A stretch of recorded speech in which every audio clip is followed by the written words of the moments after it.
এখন রাত 1:04 বাজে। আমি ভিডিওটা এডিট করছিলাম। হ্যাঁ, আজ আমি বাক্যহারা, কারণ এরকম চড়ক দেখে আর সবাই এখন ঘুমাচ্ছে। খুব আস্তে আস্তেই কথা বলছি কারণ আমি ভিডিওটা এখন এডিট করছিলাম। হ্যাঁ, আমি চড়ক তেমন দেখা আমার হয়নি, কারণ 1-2বারই দেখেছি। 2 বছর 3 বছর আমি দেখেছি চড়ক, আর যেটা আমাদের এখানে প্রতি বছরই দেখে থাকি না, তাও প্রতি বছর বলতে আমি 3 বছরই দেখেছি, কারণ তেমন সৌভাগ্য হয়নি এবার চড়ক দেখার। যেহেতু বাড়ি থেকে আগে দূরে হতো, যাওয়া হতো না, আর এখন কাছাকাছি দেখা হয়। তো দেন যে কথাটা বলো, গায়ে কাটা দিচ্ছে। আমি এখন শুয়ে শুয়ে এডিট করছিলাম, ভাবি দেবগ্রাম থেকে, মানে নদিয়া ডিস্ট্রিক্টের দেবগ্রাম থেকে রিঙ্কু পাঠিয়েছে তো দেখার জন্য। তো কী বলবো, আমি বাক্যহারা এরকম চড়ক দেখে কখনো লাইফে দেখিনি। আমি জাস্ট এডিট করছিলাম, ভাবছিলাম কিছু বলার নেই, কারণ আমাদের এদিকে এই সমস্ত চড়ক হয় না। দেন খুবই আস্তে কথা বলছি, জানি না আওয়াজ যাবে কিনা। আর সবটাই আমি ওখানকারই ভিডিও ক্লিপই অ্যাড করেছি, লাস্টে ছোট দুটো একটা ক্লিপ আমাদের এখানকার চড়কেরটা শেয়ার করেছি তোমাদের সঙ্গে সকাল থেকে সারাদিন। তো আমার কোনো ক্লিপই নেই, সেই জন্য এখন আমি এই কথাগুলোই তোমাদের সঙ্গে শেয়ার করলাম, কারণ চোখে তো দেখিনি, ফোনে যতটা দেখেছি একদম চুপ করে এডিট করছিলাম। তো চলো, ভিডিওটা তো শেয়ার হবে নববর্ষের দিন, তো সবাইকে জানাই শুভ নববর্ষ 1432 বাংলা। তো সবাই ভালো কাটাও সেদিন, অবশ্যই সবাই 1400 নতুন বছর নতুন জামা টামা পরো, কারণ এই ব্লগটা তো পড়ো কি পড়বে, আমার কথা সবই ভুলভাল হয়ে যাচ্ছে। চলো, শুভ নববর্ষ সবাইকে।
কোনো দর্শক জুতো পরে ব্যারিকেডের ভিতরে ঢুকতে না, সকল সমাজকে অনুরোধ করা হচ্ছে যে যারা জুতো পরে নিয়ে আমরা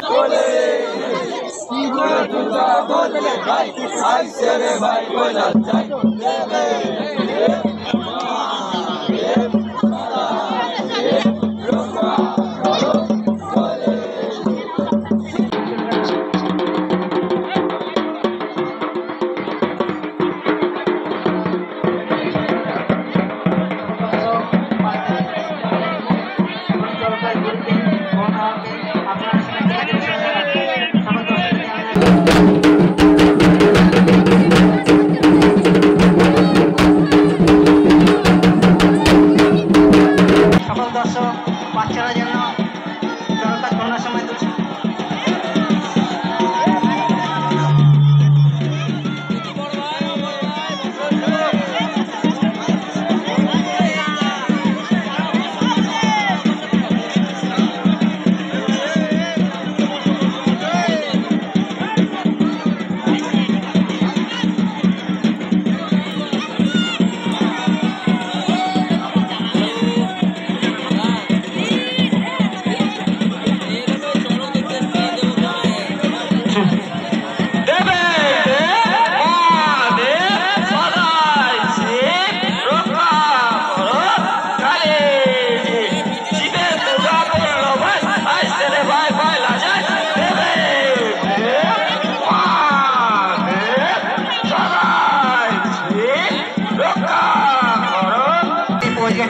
আপনারা সেটা ফাঁকা রেখে দিন। চরকমলা মাঠের বে গেটের ভিতরে যে মূল গেটটি ওই গেটটি আপনারা সেটা ফাঁকা রেখে দিন। আমাদের চড়ক গাছ এখন ঘুরছে, দয়া করে কোনো দর্শক বাচ্চারা সামনে না গিয়ে অসুবিধা সৃষ্টি না করে।